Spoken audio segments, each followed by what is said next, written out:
Warning: some contents may be disturbing. Viewer discretion is advised.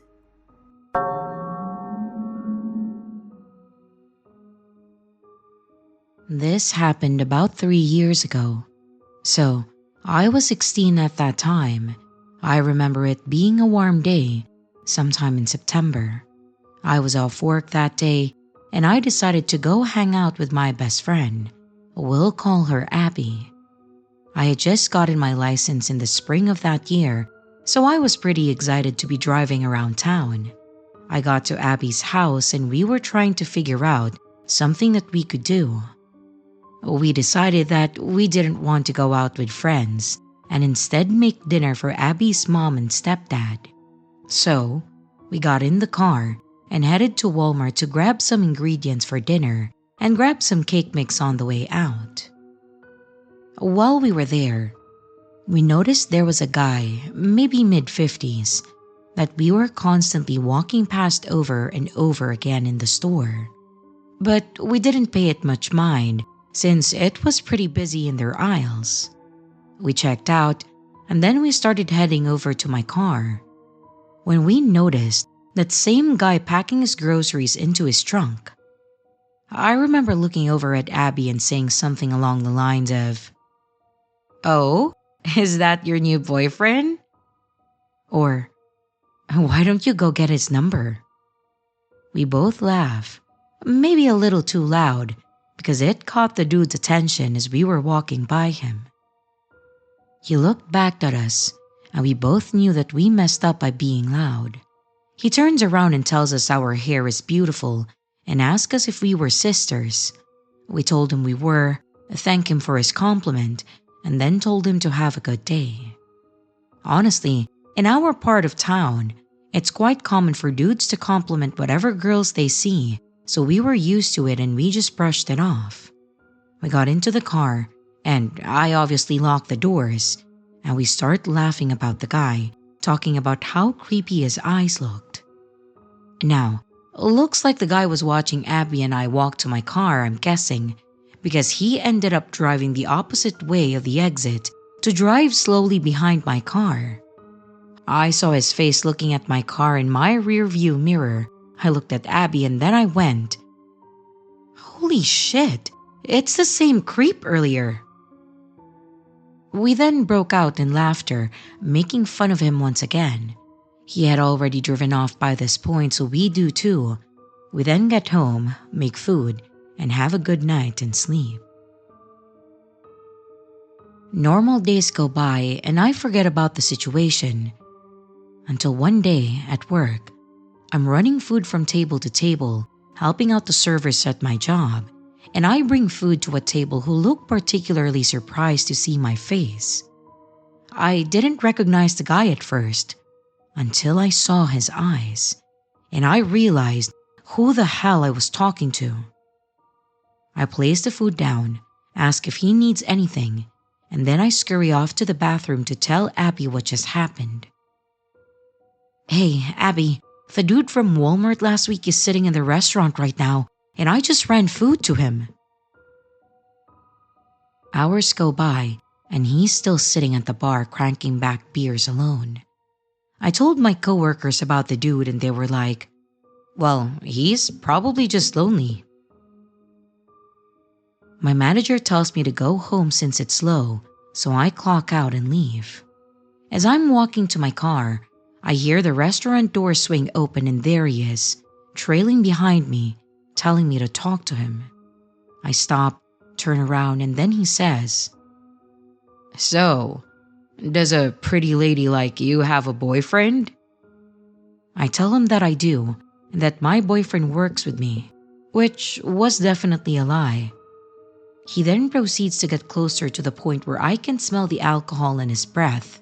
His eyes get big and then he says, "Would you mind if me and you became friends?"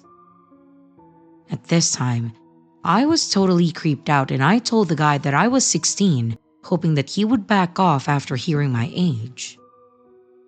Unfortunately, I think all that did was make him more interested. I tell him that I need to go and that it was nice to meet him, and then I walk away. I can still hear him murmuring under his breath. The guy was really drunk, and he watched me get into my car and then drive away. I was totally freaked out by the guy and ended up telling Abby over the phone and telling my mom once I got home. She told me to keep my eyes open from now on because this guy was obviously interested in underage girls and doesn't care where he is when he finds a girl he likes. A week passes, and I go to work again, and there he is, sitting at the bar, throwing back beers again. I tell my manager that I am not running food to this particular area and tell her my background with the guy.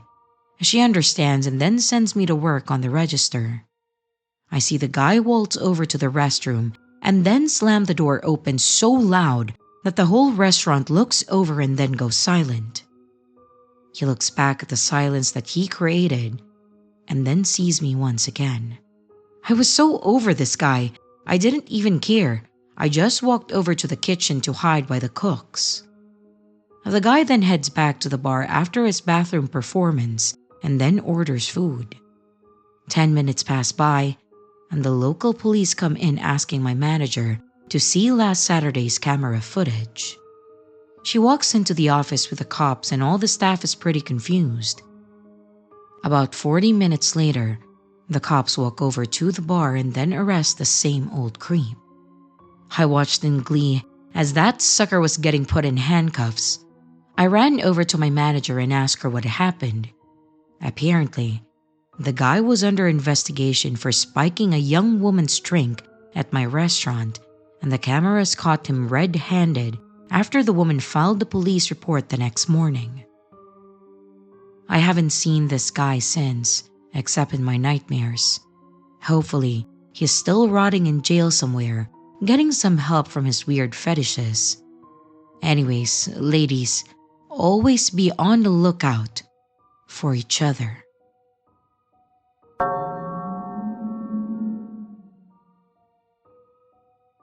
For 4 years, Beverly and I had what I believed was an ideal relationship. I remember our first meeting vividly, as if it just happened yesterday. We met through mutual friends at a small party. She was 26 and full of life, with a laugh that could light up the room. I was 28, feeling like I had finally found someone who understood me. We clicked instantly, and our relationship blossomed quickly from innocent dates to talking about our future together. Beverly and I were good for each other. We encouraged each other to pursue our dreams, to stay healthy, to be the best versions of ourselves. She would cook my favorite meals when I had a tough day at work, and I would surprise her with little gifts and spontaneous trips. We had our ups and downs like any couple, but we always found our way back to each other. Or so I thought. One Saturday morning, I was in the living room while Beverly was in the shower. Her phone buzzed on the coffee table, and without thinking much of it, I glanced over. A message notification popped up from someone named Gym Instructor. It wasn't the name that caught my attention, but the content of the message. It was flirty, suggestive, something that a gym instructor shouldn't be sending if it were simply professional. My heart sank. It never even crossed my mind that something like this could be happening behind my back. I was heartbroken. I confronted Beverly that same day when she got out of the shower. At first, she denied everything, claiming that it was just a misunderstanding. But as the argument escalated, she finally confessed. She had been cheating on me for months. This betrayal really cut deep. Our breakup was nasty. It was filled with angry words and broken promises, and I moved out that very week and cut all contact with her. It was actually easier than I thought, severing ties with someone who had caused me so much pain. That was definitely a painful experience, but that's not why I'm posting the story on here. It's something more unhinged that happened afterwards, but I thought that I would give you a background first so you would understand the story better. A year passed, and I started to rebuild my life. I met a girl named Jenny, and she was a breath of fresh air. We hit it off from the start and soon began going on dates. I didn't want to jump right into a relationship because I feel like I still had some doubts and trauma, especially from what happened with Beverly. But Jenny was everything that I needed. She was kind, loving, and honest. Our relationship felt so natural that after a few months of going out on dates, I finally asked her, and she said yes. We decided to make it official. So, I posted a picture of us together on social media announcing to the world that I had moved on and found happiness again. Perfect ending, right? Nope. The very next day, Beverly sent me a message on Instagram. She berated me for moving on so quickly, as if she had any right to control my life. I was furious, and I reminded her of the reasons for our breakup. It had been a year since we ended things because she had cheated on me. I told her that she had no right to interfere in my life anymore, and then I blocked her. I thought that that would be the end of it, but Beverly was relentless. She tried to contact me in different social medias and I blocked her on there too. She then started creating multiple fake social media accounts just to get in contact with me, and every single time I blocked her, thinking that she would eventually get the message and just leave me alone. She also sent me an email, which something that I forgot about, and I blocked her on there too. One evening, Jenny received a message from Beverly. She was confused and worried when she told me about it. I do understand that it was easy for Beverly to find Jenny online because she was all over on my page. I explained my past with Beverly and what has been going on recently. I didn't want to keep Jenny in the dark. We agreed to block Beverly from all social media platforms and hoped that that would be the end of her attempts to reach out to us. We just wanted to focus on our relationship without any distractions from my past. But as you already know, Beverly didn't stop there. The next day, she showed up at my workplace demanding to speak with me. I refused to see her and she was eventually escorted out. It was so unsettling to think that she knew where I worked and was willing to come there uninvited. From that point on, I started seeing her everywhere. She would appear across the street when I was out with Jenny, or I would catch a glimpse of her at the grocery store. It felt like she was haunting me, just unwilling to let go. One day, I found a letter in my mailbox. Of course, it was from Beverly, filled with pleas for a second chance and all her declarations of love for me. I didn't respond and I just threw it away. But things escalated when one night there was a loud banging on my door. I looked through the peephole and I saw Beverly standing there. She looked disheveled and desperate, asking to be let in. I spoke to her through the door, telling her that nothing would change if we talked, and that I did not love her anymore and that we had been done for a year. I told her that she needed to move on and that I would call the police if she didn't leave. Beverly pleaded for a second chance, but I was firm. I told her that if she ever bothered me or Jenny again, we would involve the police. Luckily, that finally made her leave. I watched through the window as she walked away, hoping that it would be the last time that I would see her. A week has passed since that night, and Beverly hasn't shown herself or tried contacting me. I hope it really stays that way. I want to move on with my life, to build something meaningful with Jenny without the shadow of Beverly hanging over us. It's strange how someone who once made you feel so loved can become the source of your nightmares. Let this be a reminder to everyone. If someone shows you who they truly are, believe them the first time. It could save you from a lot of pain and turmoil. Beverly may have been a significant part of my past, but she has no place in my future. I hope for her sake and mine that she learns to let go and finds peace. Sometimes, moving on isn't just about finding a new love. It's about reclaiming your life from the ghosts of the past. And I've learned that the hard way. and I sincerely hope that we never meet again, Beverly.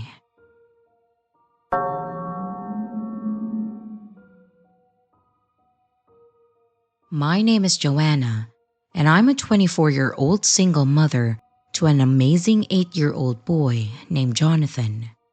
Life isn't always easy as a single parent, but Jonathan's joy and laughter makes every challenge worth it. One tradition we've kept over the years is going to the annual carnival that sets up in our area. It's a day we both look forward to. It would be filled with laughter, rides, and sweet treats. This year was no different. Jonathan had been talking about it for weeks, and when the day finally arrived, his excitement was infectious. The carnival was just as bright and lively as we remembered. The air was filled with a tantalizing smell of popcorn, cotton candy, and hot dogs. There were colorful lights blinking and flashing. They were lighting up the night sky. We could hear the joyful screams of people enjoying the rides and the sounds of carnival games calling out to us. There were countless things to do. Rides like Ferris wheel and bumper cars, game booths where you could win oversized stuffed animals, and food stalls offering everything from funnel cakes to corn dogs. Jonathan and I spent hours exploring the carnival. We went on the merry-go-round, tried our luck at the ring toss, and devoured a giant pretzel together. Eventually, we decided to take a short break. I found a bench for Jonathan to sit on while I went to get us some cotton candy. The stall was just a few steps away from the bench, and I could see him the whole time, so I felt that it was safe. As I was finishing up my purchase, my attention was drawn to a man talking to Jonathan. He had disheveled hair, looked around 6 feet tall, and seemed to be in his late 50s. My heart skipped a beat when I saw him offering Jonathan a lollipop. I quickly grabbed my change and I rushed over. I told the man no thank you and that we were fine, and I took Jonathan away from there. The man gave me an unsettling look, but I just brushed it off. I didn't want to ruin our day over a creepy encounter. Jonathan and I continued our fun at the carnival. We went on more rides, played more games, and indulged in more snacks. I think I was starting to get a tummy ache from it. I tried to shake off the uneasy feeling, and I just focused on making happy memories with my son. While I was trying to take a photo of my son, I noticed the same man in the background. I told myself that it was just a coincidence, and I continued taking pictures. But as we moved around the carnival, I kept seeing him. Every time that I looked up, he seemed to be there, lurking in the distance, watching us. A chill ran down my spine. I began to feel like this man, he's stalking us, he's following us. Not us specifically, but Jonathan.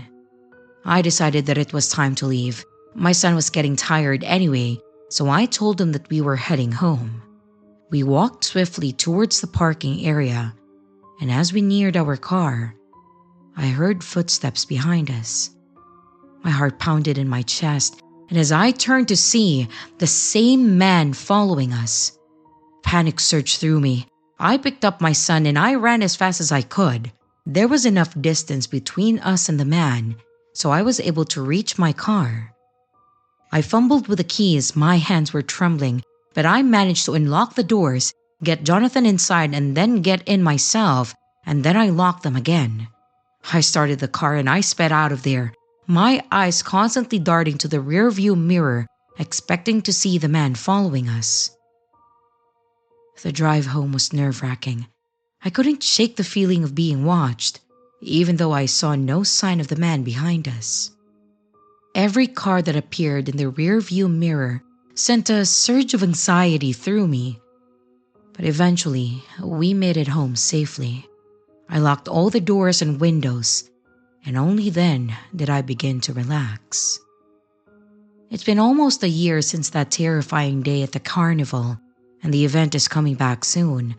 Jonathan has been buzzing with excitement, already making plans for what rides he wants to go on and what games he wants to play.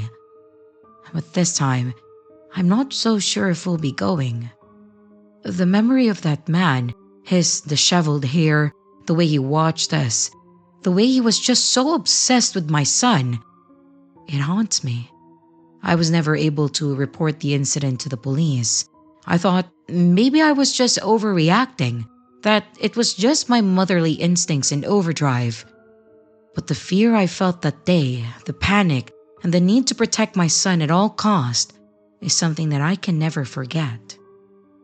I am torn between giving Jonathan the fun-filled day that he's been looking forward to and ensuring his safety above all else. I've started to think about alternative plans, other ways to create special memories without putting us at risk. Maybe I'll explain to Jonathan what we need to be careful of, that sometimes it's okay to break traditions if it means staying safe. I hope that sharing the story serves as a reminder to other parents out there to always trust your instincts and never ignore when something feels off.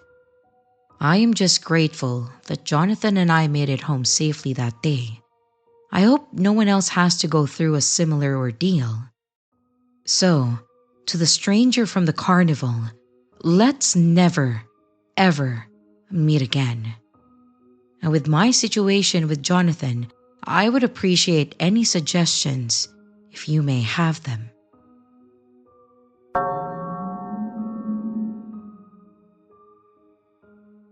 Last June, some girlfriends and I had decided to go on a trip to Chicago for a music festival. My brother lives about 20 minutes out of Chicago but works in the city. For one of the days, we had rode the train in with him, and then he went to work and we just floundered the city touring until he was done. Around midday, we decided to go to his workplace and visit him as he worked in one of the buildings a couple blocks from the Chicago Bean. When we got into the building, we got to the second floor and we were greeted by some front desk ladies. We stood there texting my brother to come down, and we were met with him showing him pictures of our touring trip so far. I then noticed the man coming up the escalator, and I instantly had a very odd feeling from him. Not to be stereotyped, but I had got the vibe he either was not fully there or maybe was on some type of substance. Instantly, the front desk ladies had approached him and told him, "You know you can't be up here. We told you this, sir." Clearly, this wasn't their first rodeo with this guy. I tried to focus on my brother talking to us, but I couldn't help but notice this guy was locked in staring at us while these ladies were trying to escort him out. Out of the corner of my eye, I noticed he just stood there looking at us. Eyes literally looked black and his arms crossed, not saying anything. My friend standing at the other end of our group immediately caught on as well and audibly said, "Hey, we should go like right now." Her noticing this as well creeped me out because I thought that I was just being dramatic. We quickly went down the opposite side of the building and my other two friends were confused and did not pick up what me and my friend were talking about. I told them that I would explain once we got out of the building. We began walking down the sidewalk and I explained to my other two friends what I had felt from this guy. I glanced over panicked that we might have been followed. And sure enough, on the opposite side of the road on the sidewalk, he walked with his arms crossed, head slightly cocked, dead eyes staring at us walking. I now had full body chills, not because he had given me any reason, but because of his demeanor. I had genuinely felt like he knew that we were afraid and he was feeding off of it. Also, he just had a genuine malicious vibe coming from him. I scrambled to tell my friends of the situation. We started kind of darting between tourists and blocks to lose him. I was freaked out because we come from a small town, Minnesota, and we've seen drug addicts, but this didn't feel like just some random tweaker. He had the scariest vibe, and he was following us. To this day, We all talk about it because it freaked us out so bad. I know it's not a lot of a physical story, but it's so much more of a you had to be there to experience how he actually felt vibe-wise. I always say Chicago has some very weird energy and people in it.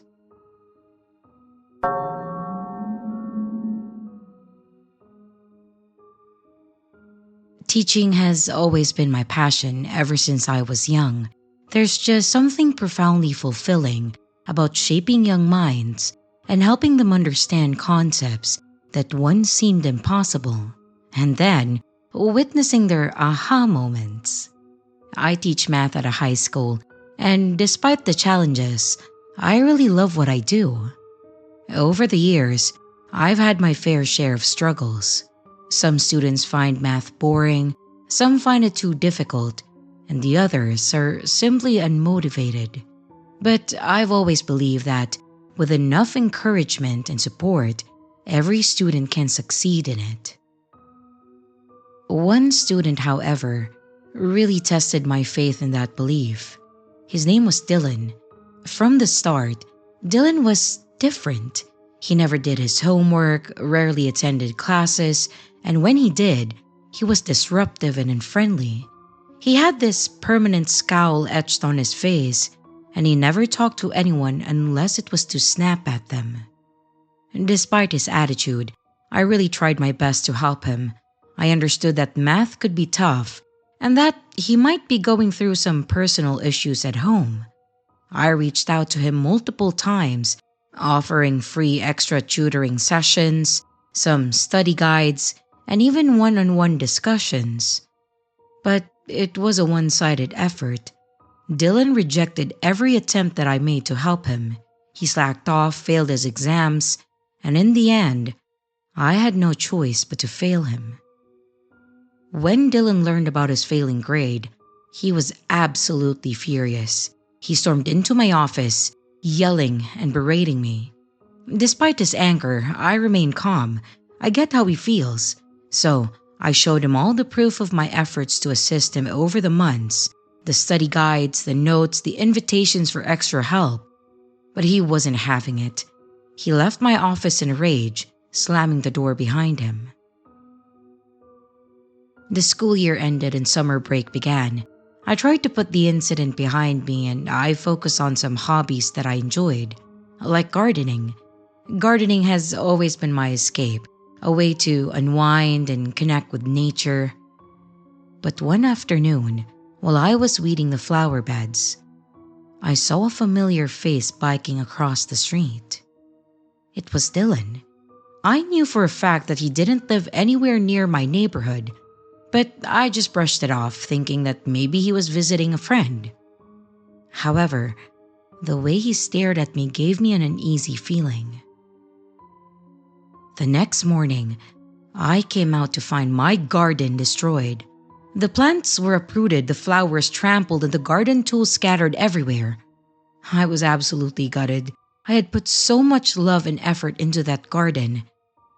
I had a suspicion that it was Dylan, but without proof, what could I do, right?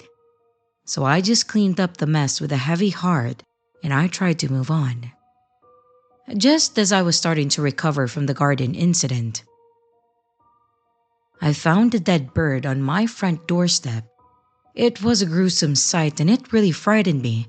I tried to convince myself that it was just a coincidence, but deep down I knew that it wasn't. The misfortunes continued. Strange things kept happening around the house, broken windows, unsettling occurrences, and through it all, I kept seeing Dylan. He would bike around the neighborhood, always staring, always watching. One morning, I was about to go to the grocery store when I noticed that one of my tires was slashed. That was the last straw.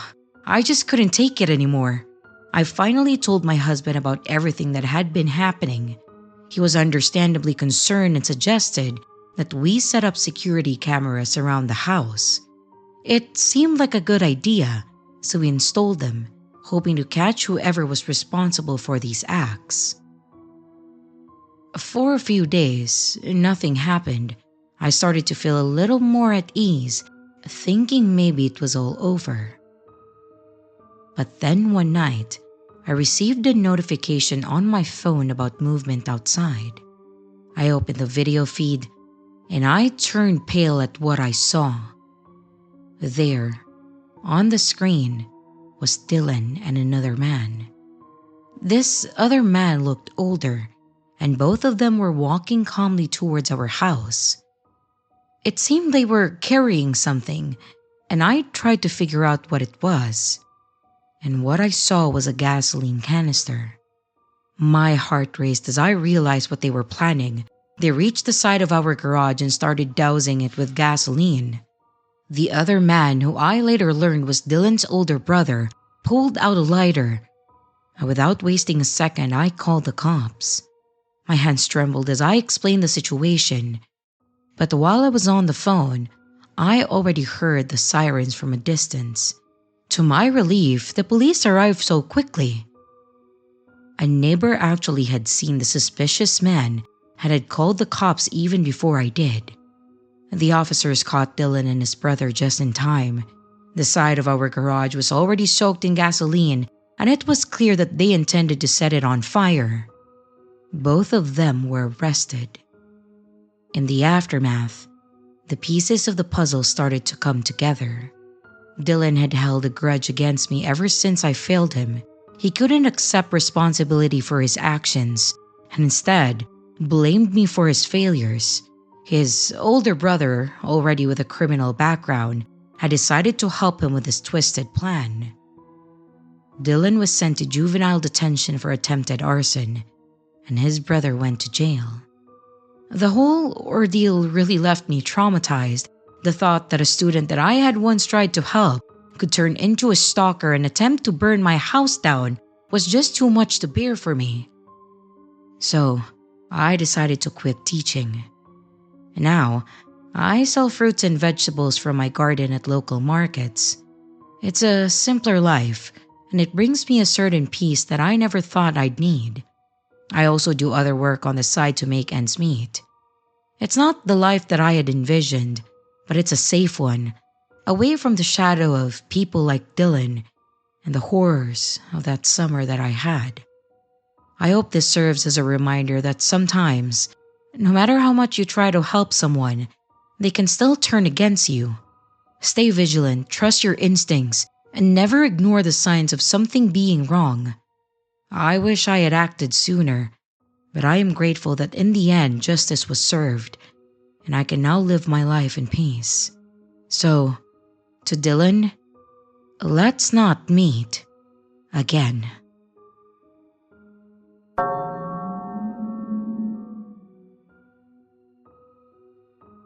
As I was reading some of the stories in this community, I remember this night from about 8 years ago. It was after 11 p.m. and I was taking my dogs out for their last toileting walk before bed. At that time, I was living in a rural area where the houses are farther apart, lots of wooded lots around with wild pigs often crossing our path. I would often take long walks because one of the dogs had a problem with having accidents in the morning if he hadn't had an adequate walk to do all of his business. It was dark, so I had the flashlight, and I wasn't really expecting to meet anyone. It was in the middle of nowhere and so late at night. But there appeared on the opposite side of the road ahead another flashlight. We had a few neighbors, but of the homes around, I knew most all of them from the years. On rare occasion, someone else may be walking a dog, but I could count the instances on my fingers. As I passed the other flashlight in the night, a tall, thin, pale man who I have never seen before crossed the street to my side and then began to follow me behind. He yelled out, "Hey, I like your dogs. Can I pet them?" I stayed calm, walking briskly, ignoring him. My house was closed and I was almost home. He continued to follow me, yelling, "Hey, what's your name? I just want to pet your dogs." He had a thick European/Slavic accent. I ignored him and I just ran up into my house through the door. I then locked it and I ran to my bedroom. I told my husband that there was a strange man who followed me home and that I was super disturbed that he now knows where I live. My brave husband immediately ran out of the house, I guess to find this guy. I was on pins and needles waiting for him to come back. He then came back home with his steel baseball bat in hand. He said that he caught up to him and asked who the hell he was and why he was following around a woman at basically midnight being a creep. The guy said that he was new to town and he was walking around hoping to meet or make some new friends. Basically, his story was bizarre and didn't make any sense. My husband told him that if he ever sees him again near our home, that he would break his knees with a baseball bat. And I never saw him again after that. Until 2 years later, in a neighboring city, I was out with a girlfriend looking at art in a museum when I turned the corner and it was him. I would never forget his face. He looked straight at me and I can't remember exactly what he said, but he knew who I was from that night. Something like, "Oh, you're the girl from that night with the dogs." I don't remember because I was just in disbelief. Again, with a thick European accent, tall, skinny, pale. I then grabbed my friend's arm and we quickly walked in the opposite direction. She asked me, "Do you know that creepy guy?" And I told her the story as we left the museum, and I never saw him again. What are the odds of this guy being a coincidence?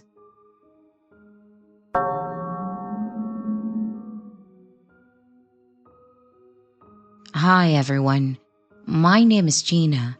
I'm a female and also 15 years old, and my family moved to a new place. We have been here for a year now. When we moved to the new house, it really felt like a fresh start for me. After the chaotic year that we had, my family needed it. My dad had switched jobs, which required us to relocate too. The move led us to this new place that seemed almost too perfect. The house was situated in a neighborhood that was the epitome of convenience. It was close to everything one could need: the hospital, my dad's new office, a grocery store, and of course, my new high school. Everything was just a short walk away. The house itself was charming. It was a 2-story building with large windows and a spacious yard where our dogs could run around. I have 2, by the way. Their names are Cookie and Crumble. I know. So generic, but I think that it fits them perfectly. Anyway, the place felt like a safe haven, a place where we could finally settle down and breathe easy. Starting at a new high school was really daunting, but I was able to manage. The school was only a 10-minute walk from home, making the morning commute a breeze for me. The first couple of months were fine, and I quickly made a few friends and established a routine. I usually went home by 5 p.m., as I wasn't the type to stay out late. I prefer the comfort of our home, where I could read, play games, and take care of our dogs. Everything seemed to be falling into place, until that night. It was the birthday of one of my new closest friends. She had invited me to a small party at her house, which was about a 15-minute walk from mine. I decided to walk there as it didn't seem too far. The party was fun. It was just a small gathering of our friend group. We were celebrating, we had games, we had cake. We had a lot of fun that night, and I do not regret going there at all. But we did lose track of time, and before I knew it, the clock struck 9 p.m. So I decided to walk home, not really thinking much of it. Our neighborhood always seemed safe to me, and I'd never felt uncomfortable before. The streets were quieter than usual, the typical hum of the day replaced by the faint rustle of leaves and the distant city sounds. As I made my way home, I started to notice footsteps behind me. They were faint at first, but as I kept walking, they grew louder, and they were matching my pace. When I stopped, the footsteps stopped. When I sped up, the footsteps also sped up. I felt a knot of fear tightening in my stomach. I finally gathered the courage to turn around and look, and what I saw was a man in a hoodie, and he stood a few feet away from me. I couldn't see his face, clearly due to the darkness and his hood. At first, I thought that it might just be a friend of mine or a schoolmate. Again, I have never had a scary or uncomfortable experience here, so I didn't worry much at first. This guy didn't move though. He just stood there. He didn't say anything, and I stared at him. But the longer I stared, I started to realize that he was built much larger than any high schooler that I knew, and something about the situation just started to feel very wrong to me. I was really unsure of what to do, so I just waved my hand at him, hoping that it was just a misunderstanding and that this guy was actually safe. But as soon as I did, he started sprinting towards me. My heart pounded in my chest and panic set in. I turned and I ran as fast as I could, not caring about the direction. I just wanted to get away from this guy. No matter where I went though, he followed me. His footsteps echoed behind me relentless. I suddenly remembered that one of the places near our house was a police station. My mom had made sure that I familiarized myself with the area when we first moved in. I thought that it was silly, but I was grateful for that now. I decided to make a run for the police station. The man continued to follow me for a bit, but when it became obvious where I was headed, he then veered off in a different direction. I burst through the doors of the station, breathless and terrified. The officers inside noticed my state and immediately asked what was happening. I explained everything, though my words came out in a rushed jumble. The officers then arranged for me to be taken home, so that I had parents with me. They let me file a report, even though I couldn't give a clear description of the man. The darkness and his hood had obscured his face, and they told me that it may be impossible to catch a man without his description, but they promised me that they will patrol the area and see if there are any suspicious people lurking around the neighborhood. I felt a mixture of relief and lingering fear at the same time as I stepped into the safety of my house. That night changed everything for me. I realized how fragile the sense of security I had built really was. I loved being a homebody, even more after that incident, because I never wanted to go out at night again. And if I ever had to, I would make sure to ask my parents to send me and fetch me, which is something they said that they are totally fine doing for me. The convenience of our new home had lulled me into a false sense of safety, making me forget that danger could be lurking anywhere, even in the most seemingly perfect places. It was a hard lesson to learn, but one that I would never ever forget.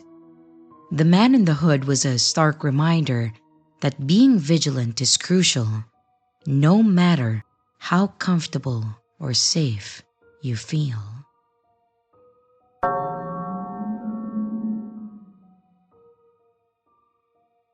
There is this street dog near my college campus that I see every day.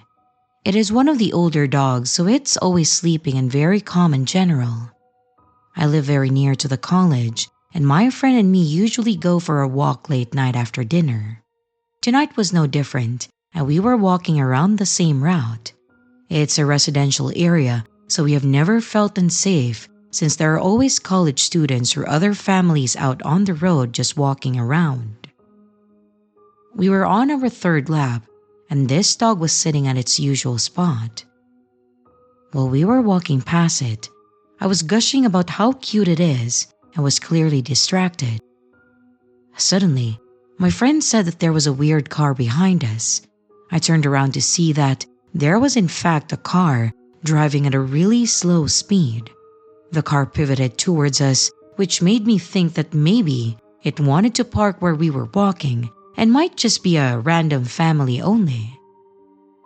As I was about to convey these assumptions to my friend, we hear a dog barking and then turn around to see it chasing after the car. Both me and my friend are scared of dogs, so she stood behind me hoping that I would save her, but right when I turned around, it was the same street dog. I knew right away that it wouldn't harm us. The car suddenly sped past us, and the dog didn't chase us or anything. Instead, it just stood on guard. When we recovered from the shock of it all, we both had the same realization that that dog might have just saved us. We still don't know if the car had any evil intentions, but the way it sped right when the dog started barking, the timing of it all was just way too bizarre. Plus, it was driving so slow that both of us didn't even realize until it was too close to us. Needless to say, that dog will be getting extra pets from me every time that I see it.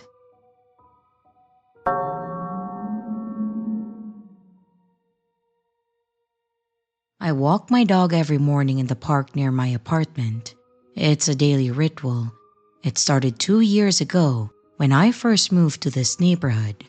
I work from home, so if I wake up early, I can get a quick 30-minute walk in before I start my workday.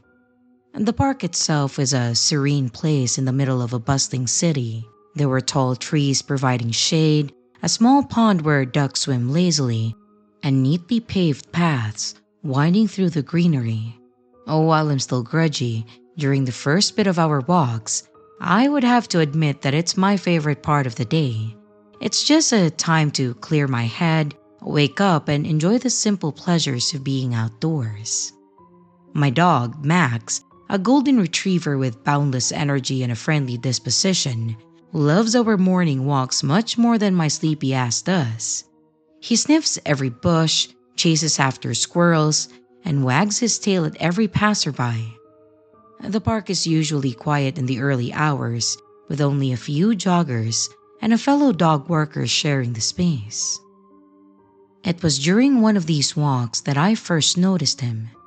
A man, perhaps in his late 30s, standing near the entrance of the park. At first, he seemed like any other park goer, dressed in casual clothes, hands in his pockets, watching the world go by. But there was something about the way he looked at me that made me a bit uneasy. His eyes followed me as I walked past, and I couldn't shake the feeling that he was watching me closely. I dismissed it as paranoia. After all, the park was a public space, and people were bound to notice others. But over the next few weeks, I saw him more frequently. He was always there at the same time, standing in the same spot. Sometimes, he would sit on a bench near the path that I took, his gaze never wavering as I walked by with Max. Ugh, he's probably just a creep, I told myself. One morning, deciding that I didn't want to be ogled by some older dude that day, I decided to change my route. Instead of taking the usual path around the pond, I took a different one that led through a more wooded area of the park. I had enjoyed the new route as I finished jogging alongside Max as the detour ended, leading back to the more public area. But then, I noticed the man standing up in the middle of the walkway, looking left and right until his gaze met mine. He immediately stopped looking around and stared intently at me. I decided to go home directly after that. I began to feel a growing sense of unease. I started leaving for our walks a bit earlier, hoping to avoid him. For a few days it worked. I didn't see him, and I felt a sense of relief. But then, he started appearing earlier too. It was clear that he was watching me, and the realization made my skin crawl. Max, being the friendly dog that he is, didn't seem to mind the man's presence. In fact, he would often wag his tail and try to approach him, as if sensing no threat at all. I, on the other hand, felt my anxiety mounting with each encounter. I couldn't understand why this man was so interested in me, and the lack of answers only fueled my fear. The situation escalated when I started finding treats for Max on our doorstep. At first, I thought they might be from a neighbor, someone who knew Max and wanted to spoil him a little. But the treats kept coming, always the same brand, always neatly wrapped and placed right at my front door. After waking up extra early to figure out this mystery, my heart sank as I saw a familiar yet unsettling view. The man in the park was leaving them. I felt a chill run down my spine. The realization that he knew where I lived was terrifying. I started double-checking the locks on my doors and windows, making sure that everything was secure. I considered even calling the cops, but I didn't have any concrete evidence. I couldn't prove to the police that this man was coming to my house to leave treats for my dogs. It would probably end up as a I said, he said kind of thing. Also, he hadn't approached me or threatened me directly. My morning walks was causing me anxiety rather than joy now. I found myself constantly looking over my shoulder, my heart racing whenever I saw him. He never did anything overtly threatening, no sudden movements, no attempts to speak to me. But his persistent presence was enough to unsettle me. One day, as I was walking through the park, I noticed a piece of paper pinned to a tree along my route. Curious, I walked over and I took it down. It was a note, written in neat handwriting. "You and Max make my morning so much brighter." My hands trembled as I read the words. There was no signature, but I knew that it was from him. The thought that he was not only watching me, but also leaving messages made my blood run cold. How does he even know my dog's name? I assume he'd been listening to me speak to Max as I walked him. But every little detail made my skin crawl just a bit more. This was suddenly starting to look like a horror movie. What the hell? Someone stalking me? Treats on my door? Notes in the park? I hurried home with my mind racing. I needed to do something, anything to make this stop. I decided to change our routine drastically. Instead of walking Max in the morning, I started taking him for walks in the evening. I had hoped that the change in schedule would throw the man off and give me some peace of mind. For a few days, it did seem to work. I didn't see him, and I started to relax a little. But then, one evening as Max and I were walking through the park, I saw him again. He was standing under a street lamp, his face partially hidden in the shadows. My heart skipped a beat and I turned around, deciding not to risk walking in the park at night, knowing that he was there. The treats on my doorstep continued, and now there were more notes too. Simple messages like, "Have a great day" and "You're beautiful." Each one of them made me feel more trapped, more helpless. You would probably ask me, so why not just leave the letters or the notes alone in the park? Well, he didn't leave them in the park anymore. It was in the front door with the treats. Of course, I did not give Max the treats at all, and I just started throwing away the pieces of paper left on there without reading it. I confided in a friend about what was happening, and she suggested that I install security cameras around my apartment. It did seem like a good idea, so I did. I hoped that the cameras would deter him, or at least provide evidence if things escalated further. One night, I was reviewing the footage from the cameras and I saw him. He was standing at the edge of my property, just out of reach of the camera's view, but close enough to be seen. He stayed there for a few minutes before walking away. The sight of him so close to my home actually made me feel sick to my stomach. But him turning around and leaving meant that he knew full well that I was watching him, and he didn't want what he was doing to be recorded. He knew that what he was doing was wrong. I decided that it was time to take action. I went to the police and I told them everything. They took my concerns seriously, especially given the fact that I had video footage of him, and they promised to keep an eye on the situation. They also suggested that I change my walking routine again and avoid the park for a while. I followed their advice and started taking Max for walks in different locations. I felt a mixture of relief and also sadness. The park had been our favorite place, and now I was just scared of it. I missed our morning walks, the joy of watching Max play and explore in the morning, and I am so angry that this man took that away. A couple weeks went by and I didn't see the man. The treats and notes stopped appearing, and I slowly began to relax. I still felt watched from time to time and creeped out, though I couldn't see the man, but I started to believe that maybe he had given up and had finally left me alone. But then, one evening as I was walking Max near my apartment, I saw him again. He was standing at the corner of the street watching me with that same intense gaze.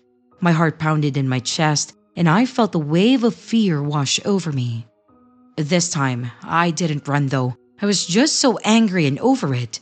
I pulled out my phone and I took a picture of him. I wanted proof, something concrete to show the police again. He didn't move, didn't react. He just stood there, watching me with those cold and blinking eyes. I hurried home and I called the police, giving them the picture and telling them about the encounter. They assured me that they would look into it and try to find the man, and advised me to stay inside for the night and make sure to lock everything. The next few days were a blur. I couldn't shake the feeling that he was still watching me, waiting for the right moment. I barely slept, my mind consumed with thoughts of what he might do next. I felt trapped in my own home, constantly looking at the window, expecting to see him standing there.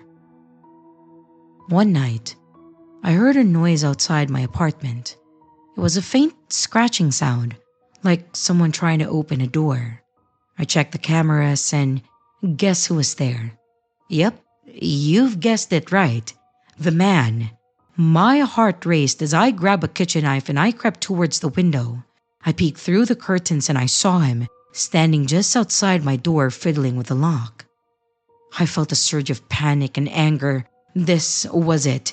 This was the moment that I had been dreading.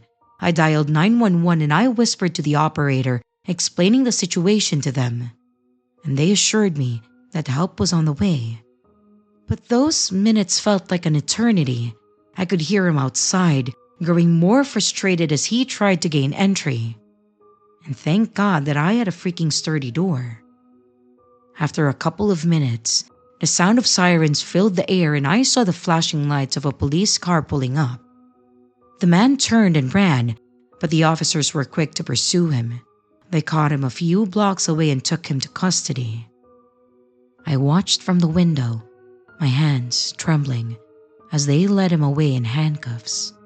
The police questioned him and found evidence of his stalking, the treats, the notes, and even pictures of me and Max taken from a distance. He had been watching me for months. It was a chilling realization, but I felt a sense of relief knowing that he was finally caught. I, of course, pressed charges against him. The police assured me that they would keep an eye on my apartment for a while. It took time, but I did slowly start to feel safe again. I changed my walking routine once more, avoiding the park and finding new places for Max and me to explore. The man is now in prison, and though I'm still trying to get over it, it is getting better day by day. Max, for his part, remained blissfully unaware of the danger that we had just faced. He still wagged his tail and sniffed every bush, eager to explore the world around him. His innocence and joy were actually a source of comfort and a reminder that life could still be beautiful and full of simple pleasures. Looking back, I realized how important it is to trust your instincts and take action when something feels wrong. And to the man who stalked me and my dog for months, I hope you stay rotting in prison.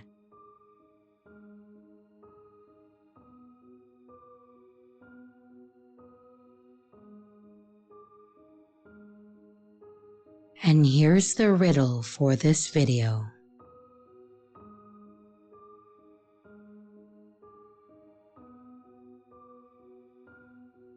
Hello everyone, it's your creepy sister here.